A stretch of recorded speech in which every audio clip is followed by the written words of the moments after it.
हमारे किसान हैं या जो भी पशुपालक हैं वो ये सब जोड़ते नहीं है। वो कहते हैं कि ये सब जोड़ने से क्या फायदा है। अब आप एक अगर लाला को देखेंगे तो लाला हर एक चीज लिखता है, उसके पीछे कितना खर्चा हुआ। तो ये लिखना जरूरी है कि आपको भी पता चले कि एक जो पशु है उसके पीछे कितना खर्च हो रहा है। कि सारी चीजों का रिकॉर्ड रखता हूँ, सारी मैंने एक्सेल बना के रखी हुई है, उसमें मैं सारा डेटा मेंटेन करता हूँ।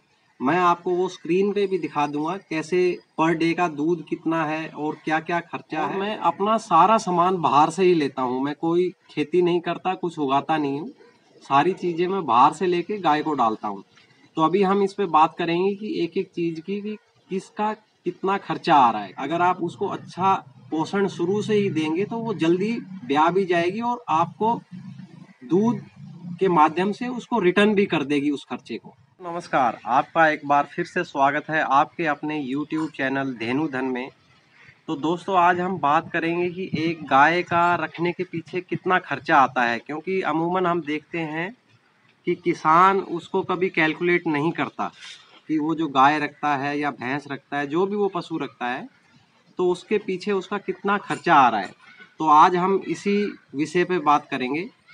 तो मेरे पास एक देसी गाय है, तो हम देसी गाय की कैलकुलेशन को समझेंगे कि हम उसको कितना खिला रहे हैं और उसका कितना खर्चा है जो महीने का है। दोस्तों, आज हम जो बात करेंगे अभी ये खर्चे के बारे में, तो मैं अपना जो सामान है मैं वो बाहर से ले रहा हूँ। जो लोग अभी नया कर रहे हैं, नए लोग हैं जो गाय रखना चाहते हैं, तो उनको आइडिया नहीं होता बिल्कुल भी कि भाई इसमें कितना खर्चा आएगा या कितनी लागत आएगी। तो वैसे तो हमारे जो किसान हैं उनको थोड़ा बहुत आइडिया होता ही है कि भाई इसमें कितना खर्चा आ रहा है, लेकिन फिर भी वो ये समझते हैं कहीं ना कहीं कि भाई ये हमारा खेत का उत्पादन है या ये हमारी घर की चीज है, तो इसमें कोई मतलब वो खर्चे को जोड़ना पसंद नहीं करते। वो कहते हैं भाई ये तो चीज फ्री की है। लेकिन अगर देखा जाए तो कहीं ना कहीं उसका भी एक मूल्य होता है। चाहे हम उसमें ग्रीन फोडर ले लें, हरा चारा या जो भी हमारे खेत से भी हो रहा है, तो उसके पीछे भी किसान की मेहनत लगती है, उनकी पूंजी लगती है, और उसको पशुओं को डाल रहे हैं तो उसका भी एक खर्चा जोड़ा जाना चाहिए वैसे तो। लेकिन चलिए फिर भी हम बात करते हैं इस बारे में। तो मैं गांव में रह रहा हूं अभी फिलहाल, यहाँ बहादुरगढ़ के पास मेरा गांव है, और मैं अपना सारा सामान बाहर से ही लेता हूँ। मैं कोई खेती नहीं करता, कुछ उगाता नहीं हूँ। सारी चीजें मैं बाहर से लेके गाय को डालता हूँ। तो अभी हम इस पे बात करेंगे कि एक एक चीज की कि किसका कितना खर्चा आ रहा है। तो दोस्तों, गांव में हमारे यहाँ मतलब लोगों का ऐसा मानना होता है कि भाई गाय को, जो देसी गाय है उसको ज्यादा मत खिलाइए बचपन से। अब हालांकि मैं इसको अपने पड़ोस से लेके आया था, जो आप पीछे मेरे गाय देख पा रहे हैं, हरियाणा नस्ल की है ये। तो देसी गाय के बारे में लोगों की बहुत ही गलत अवधारणाएं भी हैं।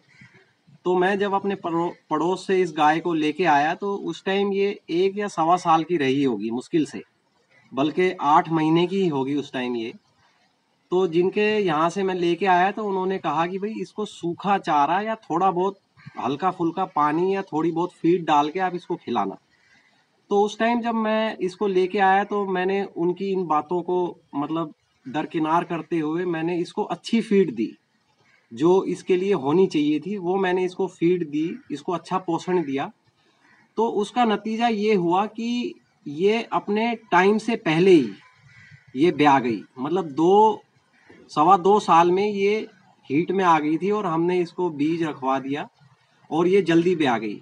तो अगर हम कंपेयर करें इस चीज को भी, अगर आप उसको अच्छा पोषण शुरू से ही देंगे तो वो जल्दी ब्याह भी जाएगी और आपको दूध के माध्यम से उसको रिटर्न भी कर देगी उस खर्चे को। तो दोस्तों, जो ब्याने से पहले का खर्चा था हम उसकी बात नहीं कर रहे।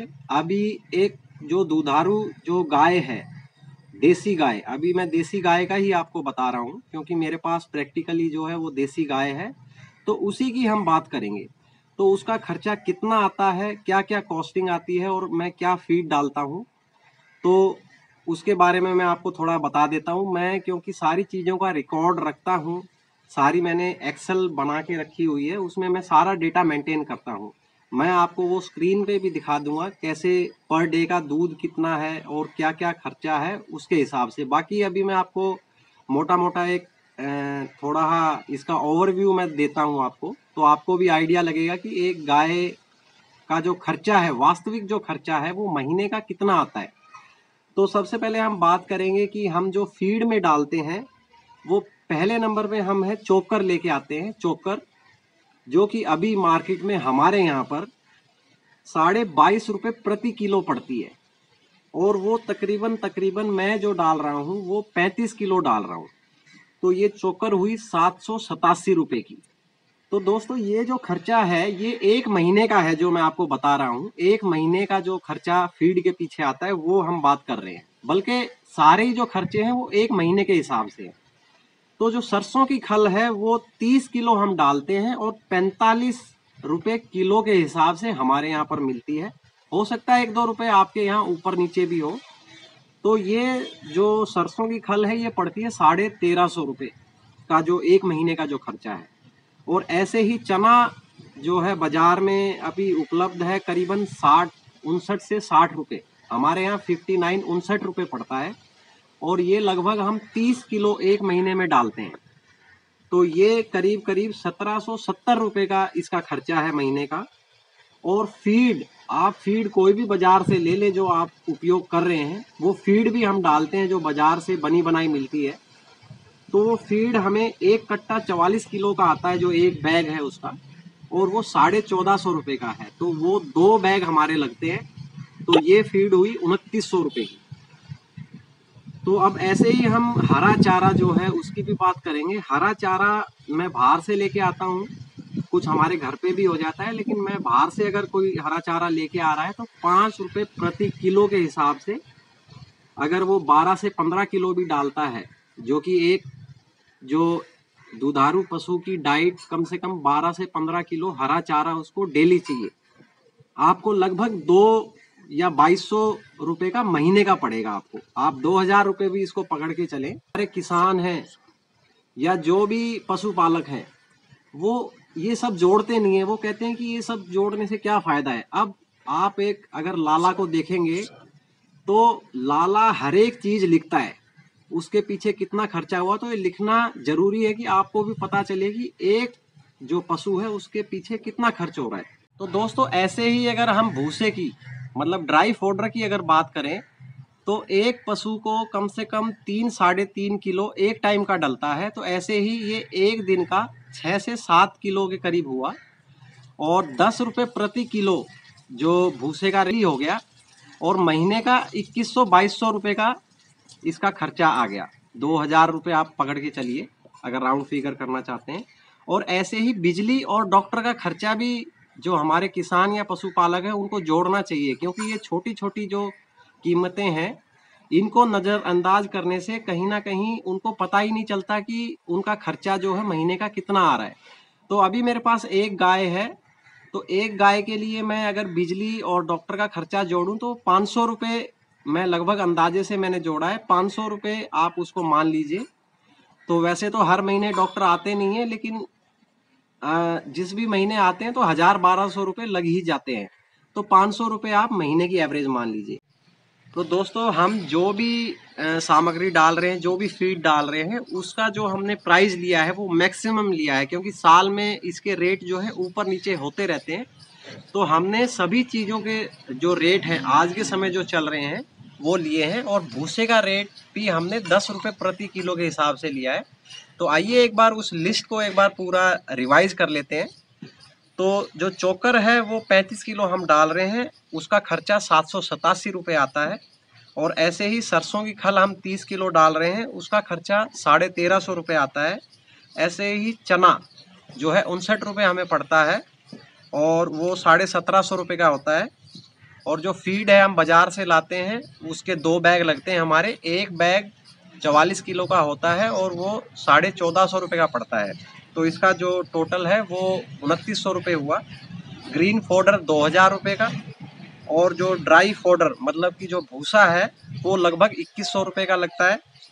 और ऐसे ही डॉक्टर और बिजली का खर्चा भी हम 500 रुपये जोड़ लेते हैं। और जो लेबर है, वैसे तो अगर आप गाय ज़्यादा रखते हैं तो उसमें लेबर का खर्चा थोड़ा बहुत ऊपर नीचे हो सकता है, लेकिन मेरे पास एक गाय है तो मैं इसमें लेबर का खर्चा इसमें भी जोड़ लेता हूँ। क्योंकि अमूमन ये लगता ही है आजकल जो बड़े डेयरी फार्मर हैं या छोटे किसान भी हैं तो उनको भी जोड़ना चाहिए ये, क्योंकि उनकी अपनी मेहनत भी होती है। तो इसका खर्चा जो है मैं 3,000 रुपये जोड़ लेता हूँ।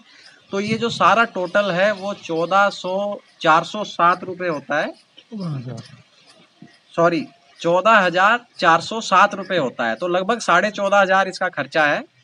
तो आइए अब एक समीकरण हम जान लेते हैं कि जो हमारी गाय है वो लगभग दिन का 7 किलो दूध देती है, तो महीने का 210 किलो हुआ। तो 210 को अगर हम कैलकुलेशन करें 14,500 से या 14,400 से, तो अभी जो हमें दूध पड़ रहा है वो 68 रुपये प्रति किलो, मतलब अपने घर में ही पड़ रहा है। तो अब आप जान सकते हैं कि बाजार में जो मिलने वाला दूध है वो आपको किस स्तर का जो है मिल रहा है, क्योंकि बाजार में मिलने वाला दूध आप जानते हैं कोई 50 रुपये दे रहा है, कोई 55 रुपये भी आपको मिल जाता है। लेकिन जब एक किसान के घर ही 65 से 70 रुपये दूध उसके यहीं पड़ जाता है, तो आप जान सकते हैं कि जो बाजार में मिलने वाला दूध है उसके बारे में हम कोई टिप्पणी तो नहीं करना चाहते, लेकिन आप खुद समझदार हैं और आप खुद ही आकलन करिए कि बाजार में मिलने वाला दूध कैसा है और क्या चीज़ है। अभी हमने सिर्फ आपको एक गाय के पीछे जो होने वाला खर्चा है वो बताया है। अगर आपको ये वीडियो अच्छी लगी हो तो इसको शेयर करें ज़्यादा से ज़्यादा, और अगर हमारे चैनल पर पहली बार आए हैं तो चैनल को सब्सक्राइब कर बेल आइकन को ज़रूर दबाएं। तो मिलते हैं अपनी एक नई वीडियो में एक नई जानकारी के साथ। धन्यवाद।